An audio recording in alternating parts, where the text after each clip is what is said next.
ऐसा सेट नहीं देखा जो जितना इसमें काम हुआ है। हाँ होता है ना। तो ये अपना मॉडल है वो Redmi 8, कौन सा कल परसों जो हमने वीडियो में रिकवर किया यूट्यूब में आपने देखा होगा, जो 2 घंटे का बहुत ही बढ़िया वीडियो है और बहुत ही डीप में आपको बताया गया है। तो इसमें फाइनली लास्ट स्टेज पे वीडियो जो ख़त्म हुआ था वहाँ पे हुआ था कि टच इसकी काम नहीं कर रही। तो आज हम टच के बारे में बातचीत करेंगे कि हो सकता है टच का कहाँ से प्रॉब्लम आ रहा है। मैंने आप लोगों को ये बताया था कि ये सेट लॉन्ग बूटिंग में है, अभी भी ये लॉन्ग बूटिंग में, मतलब कि स्टार्ट होने में बहुत टाइम लेता है, उसको बोलते हैं लॉन्ग बूटिंग। और लॉन्ग बूटिंग कब होती है? जब सीपीयू के अंदर से कोई ना कोई लाइन आपस में टच हो जाती है, आपस से कोई ना कोई सर्किट उसका शॉर्ट हो जाता है।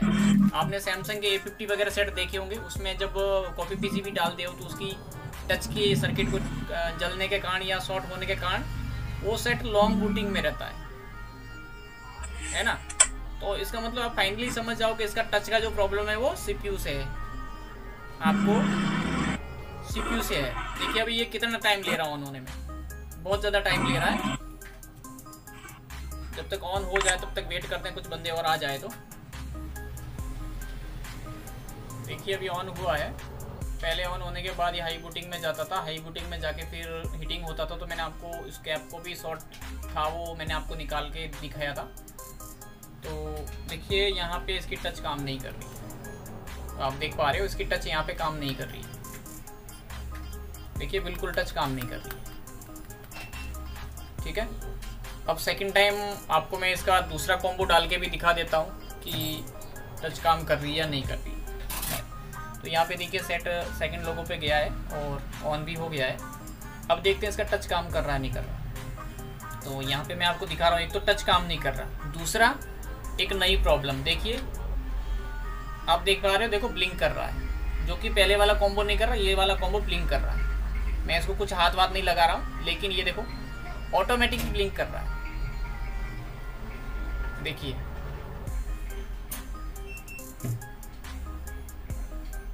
देखिए कर रहा है। तो हम एक बार इसको देखेंगे कि ये क्यों ब्लिंक कर रहा है या टच काम क्यों नहीं कर रहा है। देखिए आपके सामने टच काम नहीं कर रहा। तो मैं सबसे पहले इसका बैटरी रिमूव करूँगा और बैटरी रिमूव करके फिर इसका कॉम्बो में रिमूव करूँगा और कॉम्बो रिमूव करके फिर आपको मैं लेके जाऊँगा माइक्रोस्कोप के कैमरे पे। पिक्चर में देखिए हमने आपको बताया था कि टच का जो कनेक्शन है, यहाँ से एक पिन तो टच की इधर है, ये वाली पिन है जहाँ पर कैप लगा हुआ है। 1.8 की सप्लाई यहाँ पर आती है, एक यहाँ पे एक पिन छोड़ के यहाँ से ये पिन है जिस पे 1.8 की सप्लाई यानी रीसेट की है, एक पिन ये है जिस पे 1.8 की सप्लाई यानी आईएनटी है। उसके बाद में ये पिन इसकी क्लॉक की और इसके मौसी की और मिसो की। तो इस टाइप से ये पिनें हैं इसकी, और हमें ये देखना है कि इसकी कोल्ड टेस्टिंग में क्या रीडिंग है। यानी हमें हमेशा माइंड में ये रखना है कि कोल्ड टेस्टिंग में कहीं भी फर्क देखने को मिलता है तो हमें फॉल्ट समझ में आना चाहिए।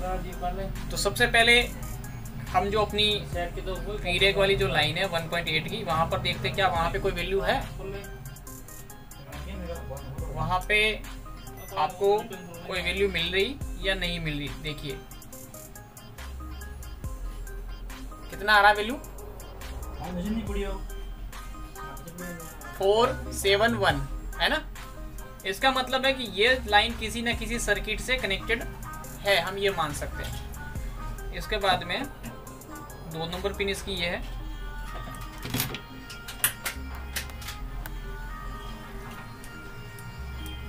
इसकी 2 नंबर पिन ये है जिस पे वैल्यू आ रही है 8296 829 को नोट करना है आपको और 6 को नोट कर दीजिए। इसके बाद में जो पिन है इसके ऊपर जो रीडिंग है 8281, ओके। इसके बाद में जो रीडिंग है आपकी 808, यानी दूसरे रीडिंग के मुकाबले इस पिन में रीडिंग में डिफरेंट हमें दिख रहा है 808, जबकि 829 830 832 के आसपास रीडिंग मिल रही है, लेकिन यहाँ पर ओनली 808 ही मिल रही है जो डाउट में है, ओके। आगे बढ़ते हैं। इस पिन पे क्या है 829, मतलब ठीक है। इसके बाद में वापस 808, यानी यहाँ पे जो आपको रीडिंग देखने को मिल रही है 2 पिनें ऐसी मिल रही है जिसपे सेम वैल्यू देखने को मिल रही है और दूसरे पिनों के मुकाबले उनमें वैल्यू है जो डाउन दिखने को मिल रही है। ठीक है, इसके बाद में एक पिन ये है, तो इस पर भी 829, यानी हम ये कह सकते हैं कि हमें दो पिनें ऐसी मिल रही है जहां पर रीडिंग कम देखने को मिल रही है। या तो जो 3 पिनें एक्स्ट्रा मिल रही है जहां पर 830 आ रही है तो वो सही नहीं है, या फिर 808 वाली सही नहीं, दोनों में से एक न एक पिन है। तो हम एक बार देख लेते हैं कि दो पिनों का रीडिंग सेम आ रहा है, चलो ठीक है, लेकिन क्या दो पिनें जो रीडिंग आपस में सेम आ रहा है वो आपस में मिली हुई तो नहीं है? क्योंकि आपने पूरा वीडियो देखा होगा, उसमें मैंने आपको बताया था। तो यहाँ पर देखिए जो वीरैग वाली जो पिन है, और इसमें हम 2 नंबर पिन से देखते हैं, मिली हुई नहीं है। 3 नंबर पिन से देखते हैं, मिली हुई नहीं है। 4 नंबर से देखते हैं, 5 नंबर, 6 नंबर, 7 नंबर, किसी से ये पिन नहीं मिली हुई है, मतलब कि ठीक है। इधर देखते हैं, इधर से अपनी जो 2 नंबर पिन है ये वाली, इससे देखते हैं क्या 3 नंबर ये पिन मिली हुई है इससे? नहीं। ये पिन इससे मिली हुई है? नहीं। इससे नहीं, इससे नहीं, इससे भी नहीं। 2 नंबर पिन देखते हैं, इससे मिली हुई है? नहीं, नहीं, नहीं और नहीं, इससे भी नहीं। अब 3 नंबर पिन पे जाते हैं, क्योंकि हमें 3 नंबर पिन पे ही रीडिंग गलत मिली थी, तो 4 नंबर से इसको मैच करते हैं, क्या उससे मिली हुई है? नहीं। 5 नंबर इससे मैच करते हैं, क्या मिली हुई है? देखिए आपकी 3 नंबर पिन और 5 नंबर पिन आपस में अटैच है। देखिए 3 नंबर पिन और 5 नंबर पिन आपको दिख रहा होगा। एक तो ये 3 नंबर ये वाली पिन और एक ये 5 नंबर पिन आपस में मिली हुई है। इसी कारण इन दोनों की वैल्यू देखिए सेम आ रही थी, एक पे 809 और इस पे भी 809, यानी ये दोनों लाइन एक हो गई है, ये दोनों लाइन एक हो गई है। अभी हम ये देखते हैं कि ये लाइन आ कहाँ से रही है, कहाँ से आ रही है और इस लाइन का क्या नाम है। ये इसका कनेक्टर है, और कनेक्टर में देखिएगा कि कनेक्टर में जो अपनी 3 नंबर वाली पिन का क्या काम है और 5 नंबर वाली पिन का क्या काम है। यहाँ पे गिनिए 1 2 3 नंबर पिन। 3 नंबर पिन किस क्या नाम है 3 नंबर पिन का? SPI क्लॉक की लाइन है। किसकी लाइन है? क्लॉक की लाइन। अब इसके बाद में 4 और 5 नंबर पिन, ये है TP SPI मॉसी की पिन, यानी मास्टर आउट स्लेव इन। जो इसमें कम्युनिकेशन मेथड यूज किया वो है SPI। तो ये SPI की मॉसी की पिन है और ये क्लॉक की पिन है। तो आपको पता है ये दोनों अगर आपस में अटैच हो जाएगी तो कैसे क्या डेटा का ट्रांसफर होगा एक मास्टर से स्लेव से बीच में? नहीं हो पाएगा।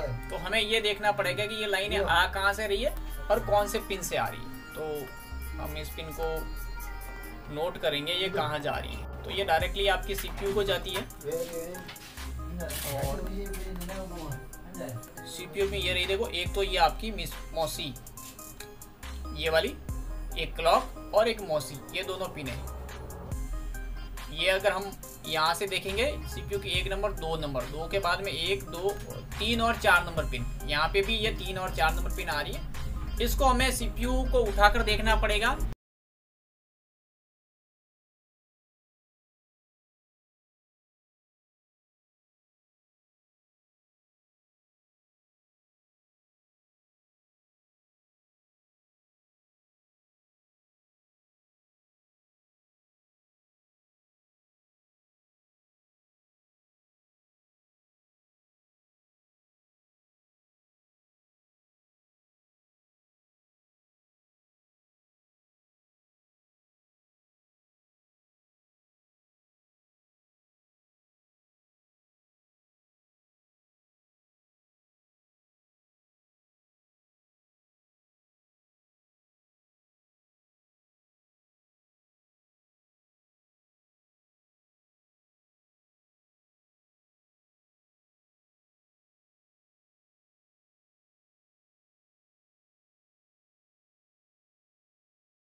क्या नाम आपस में अटैच नहीं है, आप देख पा रहे हो कोई भी अटैचमेंट नहीं है।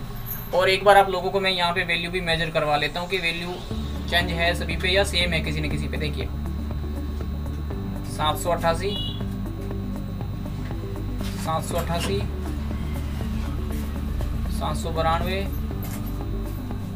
793,